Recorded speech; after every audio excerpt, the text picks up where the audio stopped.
Mesdames et messieurs, bonjour, bonsoir. Je suis PF pour LTLT, Lakers tout le temps, la chaîne francophone des Lakers. Eh bien, les Lakers se sont fait exploser hier soir sur leur terrain. C'est exactement ce qui me faisait peur lorsque j'ai vu le match face à la Nouvelle-Orléans, où on a quand même laissé des plumes. Je me suis dit que Phoenix allait être un problème pour nous.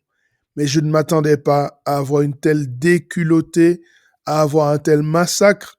Les Lakers n'ont inscrit que 108 points et ont encaissé encore une fois plus de 120 points, 125 points encaissés dans un match où Devin Booker est sorti au bout de 10 minutes. Je ne comprends pas pourquoi cette équipe est aussi fragile et surtout je ne comprends pas le message du général, du commandant à bord qui, il faut le dire, a du mal à faire passer son message. D'ailleurs, quel est son message? Eh bien, nous allons en parler. Lakers tout le temps, c'est tout de suite. Step one, wake up early, gonna rise with the sun. Step two, get some good, some food in you. Step three, think real hard about what you wanna be. Step four, everybody just do your thing. Wake up, today's gonna be a good day. Wake up, today's gonna be a good day. Wake up, today's gonna be a good day. Wake up, today's gonna be a good day.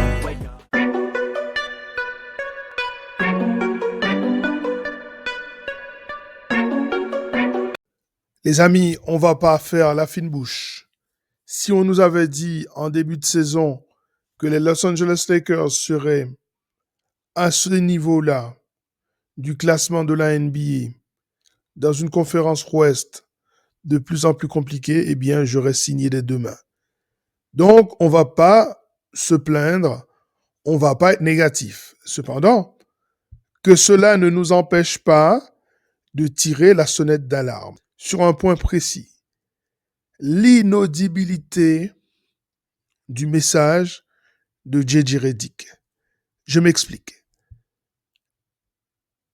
Dans cette série de 7 victoires, pour rappel, les Lakers n'ont plus perdu depuis qu'ils ont concédé cette défaite assez sévère d'ailleurs du côté de Casey. Ils étaient sur une série de 7 victoires. Il faut dire pas forcément face à de grands adversaires. Mais on est en NBA. Tous les matchs sont difficiles. Et dans cette série de 7 victoires, les Lakers se sont bien comportés offensivement et mal comportés à 3 niveaux. Au niveau du banc, on en a parlé hier. Au niveau de la défense, on en a également parlé. Mais au niveau de la concentration sur 48 minutes. Donc, ce qui fait que même quand ils gagnaient les matchs, il y avait souvent des choses à redire. Et de fait, J.J. Redick le disait en conférence de presse. J.J. Redick n'a pas arrêté de critiquer son équipe depuis le début de cette série, de cette victoire, et même depuis la défaite face à Atlanta. En mettant en évidence le manque de concentration, le manque d'effort, le manque d'énergie, presque le manque de professionnalisme et de sérieux. Et hier encore, bis repetita, c'est exactement ce qu'il a dit. Or, il me semble que ce message ne passe plus. Quand quelqu'un a l'habitude de dire quelque chose, je suis un parent, je sais exactement de quoi je parle, et j'ai été professeur à presque tous les niveaux de l'enseignement, je sais ce que c'est. Quand vous répétez systématiquement le même message, ou quand vous vous énervez tout le temps, eh bien, vous n'avez plus d'écho. Votre message ne passe plus. Aujourd'hui, j'en veux pour preuve un certain nombre d'événements qui se sont passés. Notamment, la conférence de presse à la fin, où J.J. Redick clairement prend son équipe et le balance en dessous du bus. Il y a cette scène où LeBron James est en train de discuter ou se disputer, je ne sais pas exactement, avec le banc des Suns. Notamment Dillon Brooks, on voit qu'il y a Jordan Goodwin dans le tas. Bref, LeBron James est manifestement contrarié. Mais celui qui est encore plus contrarié s'appelle J.J. Redick. Il voit que son équipe est en train de jouer à 4 contre 5, puisque LeBron est accaparé par ce banc des Suns. Eh bien, il appelle LeBron qui ne le regarde pas, qui ne regarde pas le jeu. Il prend un temps mort. LeBron ne vient toujours pas. Il y a clairement une non-soumission à l'autorité qui s'est exprimée dans cette phase. Et j'ai peur que cela soit le début d'une grande cassure. Parce que LeBron, quelque part, il a dit à J.J. Redick, parle toujours, ça ne m'intéresse pas ce que tu dis. Et ça, pour moi, c'est pas bon. Donc, attention au message du coach. Je trouvais que l'année passée, sa communication était beaucoup plus soignée. Il était beaucoup plus protecteur de ses joueurs. Parce que parfois, il a des tendances assez défaitistes. D'ailleurs, il le dit lors du dernier match, l'avant-dernier match, donc face à la Nouvelle-Orléans, qu'il est obsédé par la défaite. Et dès lors, c'est pour ça qu'il a parfois ces comportements. Sauf que, lorsque le message n'est plus motivationnel, il devient un frein à la communication, à l'efficacité de la communication. Il faut faire attention à ça.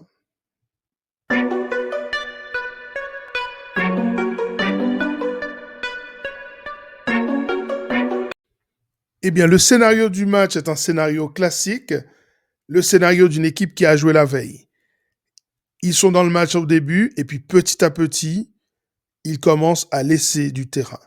Et notamment, ce naufrage dans le deuxième quart-temps, qu'ils ont perdu de 14 points. Après, ils ont fait un peu de résistance dans le troisième quart-temps, mais ils ont à nouveau perdu ce quart-temps. Et puis le dernier était tout simplement un moment d'équilibre avec l'arrivée sur le terrain des joueurs de seconde zone. Et donc, c'est typiquement le genre de match où vous perdez parce que vous n'avez plus d'énergie, où vous perdez parce que vous jouez un adversaire qui arrive avec le couteau entre les dents. Les équipes de Dillon Brooks sont souvent comme ça. Ce sont des équipes qui apportent de l'énergie, qui apportent de la défense et surtout qui jouent avec vos nerfs.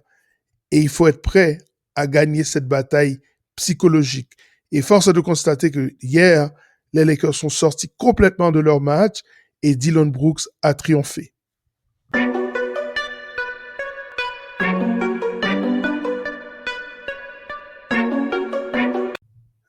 Comme hier, eh bien, j'analyse les stats de l'adversaire, c'est-à-dire les stats concédés par les Lakers.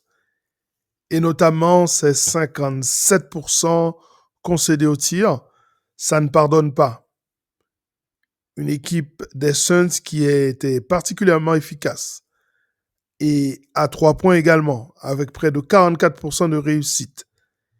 Et encore, c'est une équipe qui n'a été à la ligne que 8 fois et qui a converti que 50% de ses tentatives au lancer franc. Donc, ça aurait pu être un peu plus compliqué pour les Lakers, qui ont aussi gagné la bataille du rebond, ce qui aussi aurait pu permettre à cette équipe d'avoir un avantage beaucoup plus conséquent. Donc, les Lakers s'en sortent plutôt bien. C'est une équipe qui a distillé 35 passes décisives. C'est exceptionnel. Donc, les Lakers ont couru après ce ballon et ne l'ont pas vu. C'est une équipe qui a fait 16 interceptions face à nous, contre une seule petite interception de notre côté. Vous parlez d'une énergie zéro, eh bien c'est ça. 0 contre, une interception. Je pense qu'au niveau rapport interception contre, c'est le plus mauvais ratio de l'histoire des Lakers. Tout simplement. En plus, vous perdez 10 ballons de plus, forcément, c'est compliqué. C'est une équipe qui inscrit 32 points suite à tes pertes de balles, contre 13 seulement de ton côté. C'est une équipe qui inscrit également 28 points en contre-attaque contre seulement 2. Et enfin, c'est une équipe qui a battu les Lakers à l'intérieur, 56-10 dans la peinture. Bref, une domination de la tête et des épaules de la part d'une équipe des Suns qui n'a fait aucun cadeau aux Los Angeles Lakers. Ce match est tout simplement à oublier le plus vite possible.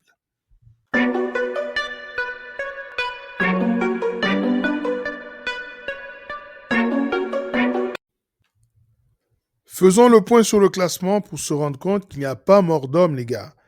Il n'y a pas mort d'homme, comme je l'ai dit en début d'émission. Si on m'avait dit que les Lakers seraient à 75% de réussite sur la saison 2025-2026, alors qu'ils ont perdu la moitié de leurs joueurs en début de saison, eh bien, j'aurais signé dès demain. Les Lakers sont toujours bons, solides deuxième de cette conférence Ouest, derrière les intouchables d'OKC, mais toujours devant les Rockets, avec 2 victoires de plus. Et 1 victoire de plus sur les Nuggets. Et une défaite en moins également. En 5e position, on a les Spurs, qui sont solidement installés. Et puis derrière eux, ce sont les Wolves de Minnesota, avec 60% de réussite. Les Suns sont 7e, malgré un bon début de saison, ils sont que 7e. C'est pour vous dire à quel point cette conférence Ouest est solide. Derrière eux, eh bien, il y a l'équipe des Warriors qui pointe le bout du nez, et puis les Grizzlies, qui sont la première équipe en négatif de cette conférence Ouest. Et puis les Blazers, qui dégringolent. C'est une équipe qui joue dur, mais qui finit par perdre ses matchs et qui a quand même joué 3 matchs sur 4 face à l'équipe d'OKC et qui en a perdu 2. C'est une équipe qui était dans une bonne dynamique et qui peu à peu est en train de dégringoler. Peut-être que c'est une équipe qui va remonter dans les jours qui viennent et dans les semaines qui viennent. Les Jazz sont un peu décrochés avec 35% de réussite. Les Mavs remontent puisqu'ils ont battu hier soir l'équipe des Nuggets. Grande surprise. Après avoir battu, me semble-t-il, les Clippers, ils battent les Nuggets. Bref, est-ce que c'est les Nuggets qui baissent ou est-ce que c'est les Mavs qui reviennent? Mais de toute façon, on sait que cette équipe joue en dessous de sa valeur. Et puis, il y a les Kings, avec 23% seulement de réussite, les Clippers qui sont avant-derniers et les Pélicans qui sont bons derniers de cette conférence Ouest. Bon, pour être complet, on va passer également à la conférence Est rapidement pour voir l'état des lieux. Pour voir que c'est une équipe des Pistons qui est à 81% de réussite, ce qui prouve que les Lakers sont vraiment dans le gratin puisqu'ils sont tout près de l'équipe des Pistons avec une défaite en plus seulement. Les Knicks remontent, 68% de réussite. Ça veut dire que les Lakers demeurent la 3e meilleure équipe de toute la NBA. Le Heat est la grande surprise avec 66% de réussite. Les Raptors qui ont perdu 1 ou 2 matchs et qui baissent légèrement. Et puis, il y a une équipe qu'il faut absolument surveiller, c'est le Magic d'Orlando.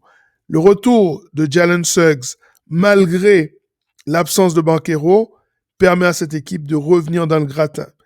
Les Cavaliers en 6e position sont la grande déception pour moi et les Hawks se battent sans certains joueurs majeurs, notamment Porzingis qui joue 1 match sur 2 et Trae Young qui n'est toujours pas revenu. Il faut attirer l'attention sur le travail que fait Jalen Johnson à côté de Nickel Alexander-Walker et de Dayson Daniels. Ces 3-là, ils sont en train de pousser cette équipe des Hawks le plus haut possible. Et puis la grande surprise, les Celtics qui remontent à la 8e place, qui devancent désormais les Sixers, les Bulls, le Bucks qui a perdu pas mal de plumes avec la blessure d'Antetokounmpo qui vient de revenir, l'équipe des Hornets qui joue un bon basket mais qui n'arrive pas à gagner les matchs, les Nets, les Pacers qui ne sont plus les derniers et désormais ce sont les Wizards, les bons derniers de la conférence Est.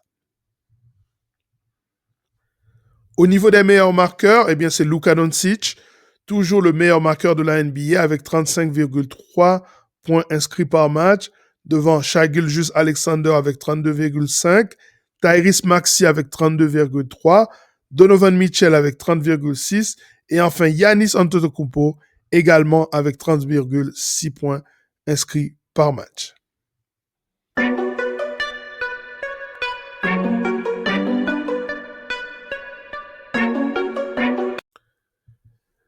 La suite se passe en road trip. Les Lakers sont partis pour un long moment sur la route. Ils vont notamment aller à l'Est. On sait que ce basket de l'Est est un basket physique. Il faudra s'attendre à courir.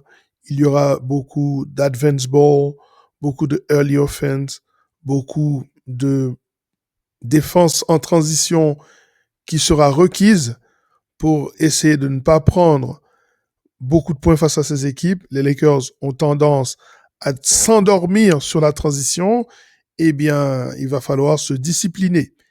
On parlera de toute façon dans les jours qui viennent de ce road trip, mais le prochain match, donc c'est dans la nuit du jeudi au vendredi, avec les Lakers qui seront sur le terrain des Raptors de Toronto, une équipe, on l'a vu, qui joue très bien au basket.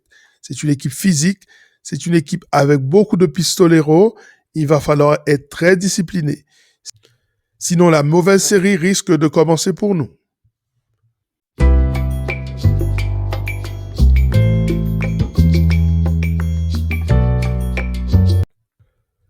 Voilà, c'en est terminé pour cette émission consacrée à cette défaite nette, malheureusement, des Los Angeles Lakers. Cette émission était encore une fois une analyse réaliste de la réalité et du contexte des Los Angeles Lakers. Vous savez qu'ici, nous ne faisons pas de concessions, nous voyons les choses et nous les disons. Eh bien, si vous avez aimé cette analyse, petit pouce bleu, continuez à vous abonner, mettez vos commentaires, dites-moi ce que vous pensez de tout ça. Et partagez cette vidéo, les gars. Et les filles, à très bientôt. Ciao.